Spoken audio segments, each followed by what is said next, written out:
Hi, everybody, and welcome along to the Mint monthly update for the single sector funds. Today, you have myself, David Fyfe, and fellow portfolio manager John Middleton to talk about the month of March that was. Just before we roll into the markets themselves, I thought I'd touch on a couple of interesting pieces, very topical for most people in this country and something we all look closely, but even more so for us within markets. And I guess what we're looking at here is a couple of pieces, which probably aren't a complete surprise, but certainly paint a picture a little bit different than we're seeing elsewhere at the moment. Where everywhere at the moment we're hearing about inflation and impacts like that, but actually when you come closer to home in terms of house prices and rents, we're very much not seeing inflation at the moment, actually. So on the left-hand side there, we see we've had a pretty soggy house price market, and actually rolling into April, we're already hearing from some of the real estate data providers, etc., that what was a sort of a little bit of a pickup to the start of the year is starting to come off a little bit, and a few different reasons for that. But obviously, the uncertainty of geopolitics around the world, combined with the potential for some rate hikes, which we're seeing to be fair, battled in the media by some of the economists at the moment. But the market's still pricing in a couple of hikes for the year, so that's starting to get people a little bit worried there. But interestingly, on the right-hand side there, what that's showing is sort of the indexed rentals prices over the last while. And as you can see, that big drop off more so recently, we've actually seen rents quarter on quarter flat for the first time since 2001, which is quite a while. So certainly not seeing any rental inflation there. And I guess from the RBNZ's perspective too, when we're thinking about rate hikes, having something like this is actually probably a positive from the inflation perspective. But certainly something we're keeping an eye on, because we do know that housing and the investment side as well with rentals, certainly a driver of the New Zealand economy. So it's one we're keeping a close eye on every day. But rolling over to the funds, and it was certainly a rather tough month for equity markets globally. Obviously, with what's gone on in the Strait of Hormuz and Iran, and a lot of the geopolitics, while a little bit away from home in terms of direct impacts, we're certainly seeing oil price inflation, especially through diesel, hitting a lot of the stocks in the market. And so we saw a market down almost 6% for the month, which is one of the biggest drawdowns we've seen in the market for a while. And it was across the board, but more so hitting the structural growth names, and also a few of the cyclicals pretty hard, whereas unsurprisingly, the defensive have held well. And so for the fund itself, names like Fletcher Building and Ryman are underweights, performed pretty strongly in terms of better than the index. But the one key performer for the month was actually Infratil. Now, a couple of different reasons for that, but the chart on the right there, which I've chosen to include, is looking at the growth of what the CDC data center business that Infratil owns has done within the Australasian context. And you see by the size of their installed capacity is now one of the largest, or is the largest within Australasia, which is not a small feat. And given this was a small part of Infratil's business not too long ago, is now a very material part of the portfolio. And we've seen the valuation continue to tick north. It's now well into the multi-billions in terms of the portfolio, and it's an asset we still think will continue to drive and continue to support the business, and of course the Infratil share price, which is why it was actually one of the few names up for the month. And again, interestingly, I actually was on a trip over the month through to Asia and met with one of their other portfolio companies called Gurin. We still think this will be another exciting part of the portfolio in terms of driving value upside for the next while, as they've got a major project building a giant solar and battery project in Indonesia to power Singapore. And we were expecting some updates around the export license and effectively that moving to an FID on the project within the next 6 to 12. So a couple of exciting pieces there. But in terms of the wider markets, unsurprisingly, we did see names like Air New Zealand hit pretty hard as well, with direct impacts from fuel. A couple of the agri names we sort of hold within the fund, we're keeping a close eye on as well. Scales, I'm actually off to see some of their assets next week, but they continue to do well in terms of harvest from apples, and have managed to avoid the cyclone that didn't hit us hard either last week. But again, fuel costs are seen throughout, and people like Fletcher's calling that out, as well as a few others indeed. And on top of that, unfortunately, one of the bigger positions that moved around for us is Somerset. While it's our preferred retirement stock, as we sort of noted on the housing outlook earlier in the prezzo, it is a bit of a tough space, so it's struggling to find friends from there. And on top of that, we are looking at A2 was another big update over the period. We've recently I actually did see them in my trip to Asia as well. And in terms of the business and the general metrics around the brand and the product and demand, it seems to be holding strong. But obviously, we did see the big downgrade recently, and a couple of reasons for that. Obviously, they'd had some issues around supply, both via Sinlay, but also just getting product into China. And we did see also some recalls from Nestle in the wider market, and that actually drove the Chinese authorities to introduce some new testing regimes. And what that's really done is delayed product into China for A2. And this was at a time where they were already struggling to get the product out of New Zealand. So as we know, air freight's expensive right now. So at a time when you're forced to use air freight to push product in, it's certainly hit the bottom line. And disappointingly, we have seen the downgrade from A2, but arguably it should be a somewhat temporarily, whether it's sort of 3, 6 or 9-month impact, we'll keep an eye on, but it's certainly one that's hit them in the short term. But outside of that, they seem to be executing well in terms of the wider market. So I'll now pass on through to John to talk about the Australasian funds. Yeah, thanks, Dave. Again, I need to really reiterate, with a tough market in March, and NZX 50 was off 6%. Actually, the ASX 200 was off 7%. And to be honest, the only stocks that really outperformed were energy and utilities. Even gold sold off in the month. So difficult.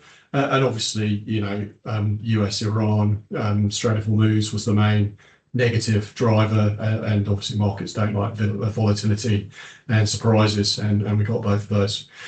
Interesting enough, actually the performance of the fund highlights some of the issues, and certainly the things that work and things that didn't work, do echo the concerns or issues. So unsurprisingly, like Air New Zealand, like Dave mentioned, Auckland Airport sold off reasonably aggressively. Obviously, there are direct impacts from the Iran-US contract. Primarily, no Middle Eastern carriers flying to New Zealand at the moment. So unhelpful. That's about 5% of volume. But interesting enough, we didn't really see that in the March statistics we just received, with actual Chinese airline capacity increasing, and other volume from different carriers getting you around the Middle Eastern region. Second derivative is obviously Air New Zealand and Qantas. The jet fuel spike basically going up at least 50% in the month was the major problem there, and they are addressing their problems or concerns by selectively cutting capacity, certainly in the short term and possibly over the medium term. But again, that will impact Auckland Airport in terms of slots of arrivals and departures, albeit not a massive impact at the moment. Second name on the sort of the board would be Amcor. Again, plastics packaging business using a significant amount of resin basically for its products, and the spike in that resin price up about 20-30% has weighed on the share price. The interesting thing there is Amcor does actually pass through resin price, because it's such a significant part of production cost, direct through to the customer. So this will be a transitory period of probably 1 to 3 months where we do pass that cost on to the customer. Obviously, there is a short-term hit to earnings of a couple of percent and margins, but that should be passed through. And hence, we've been continuing to add a little bit to that on weakness. The other thing I just reiterate is actually, they've just acquired, or just in the last 12, 18 months, acquired a business called Berry, which sort of doubles their position in the packaging market. One of the key drivers of growth going forward is synergies, and a lot of those synergies come from purchasing and getting a better price for resin. So it'll be fascinating to see in the next month or so, when they do report their earnings, just how big the impact has been. Finally, I just mentioned Somerset. Again, Dave sort of mentioned it as well. It did have a difficult month, as did the retirement names. But this is the second derivative. Obviously, higher oil price pretty much affects everything. It does highlight or reignite concerns about inflation. And again, I think it has moved to central banks thinking they need to raise rates to curb inflation going forward, which in turn is pretty bad news for the housing market, as Dave's already alluded to. So it's not great for Somerset Ryman or Oceania. And I suppose that segues us into the chart on the right. This is based on Australia and the RBA, but essentially rate expectations over the last year and a half, and particularly looking at rate expectations since Australia highlighted inflation as being a concern at the back end of last year. So the sort of the orange line is the Barrenjoey outlook for rates. Clearly, those stepped up at the back end of 2025, early January 26. And again, the interesting thing is, the market expectations have joined Barrenjoey up sort of between 30 and 40 bips, always now expecting 25 basis point rates hikes for the year, again, which has weighed on equity markets in general. I finished just with a point of good news. Again, the one standout for performance was Telex. After a pretty difficult few months for that stock, we did finally get a bit of good news. We've been waiting on a number of catalysts which have been delayed, and we got two. One, basically the feedback from a study that highlighted using their products in association with radiation didn't have a meaningful impact on patients, which was good news. And also we resubmitted Pixclara to the FDA to launch basically a new product in the States, which should have 6 months turnaround, but which should be future revenue in the not too distant future. And this was obviously very well received by the share price, up 37% in the month, albeit it has been weighed down in the last couple of months, so regaining a little bit of lost ground. Moving across to the property fund.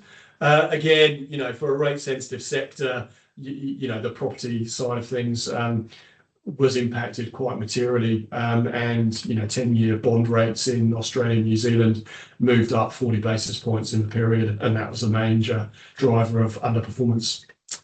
Similar to the Australasian fund, actually the A-REIT index moved more than the NZX 50 or the NZ REIT index. The Aussie stocks are off 11% versus 5% in New Zealand. And, to be honest, that sort of flags the underperformance of the fund through our holdings in Goodman Group and Charter Hall, which moved sort of at the top end of the moves within the sector. As I mentioned, most of the sector moved about 5%. Interesting enough, the stock that didn't move was Argosy, and I'd say that was largely down to poor liquidity rather than anything else. If we take a step back and we do look at the property names, to be perfectly honest, we're reasonably comfortable. We've talked a lot about balance sheets and dividends, and to be fair to the companies, particularly in New Zealand, they have taken advantage of lower rates to refinance their debt over the medium term. So we don't see a massive risk of materially increasing interest rates for the REITs going forward, nor do we see a massive risk in dividends. And as such, we see the property sector as reasonably attractive at current levels. Hopefully that highlights flagged by the chart on the right. A combination of solid dividends and reasonably big D rate does highlight that the yield that the property sector is giving you relative to other bond proxies or high yielding stocks has become more attractive over the last couple of months on weakness. So again, we look forward to the media reporting season at the end of the month. Reasonably comfortable. Again, I don't think we see a massive risk to earnings, albeit earnings are broadly flat to growing in a pedestrian manner. I think the yields are safe, and as such, I think the REIT sector has probably experienced the maximum impact of increasing rates. Having said that, clearly if there are further issues in the Gulf and rates rise further, the property sector is probably the most exposed sector to that. Anyway, I hope that's of help. If you have any questions, as usual, please drop us through an email at info@mintasset.co.nz. We appreciate your support and look forward to talking to you in a month's time.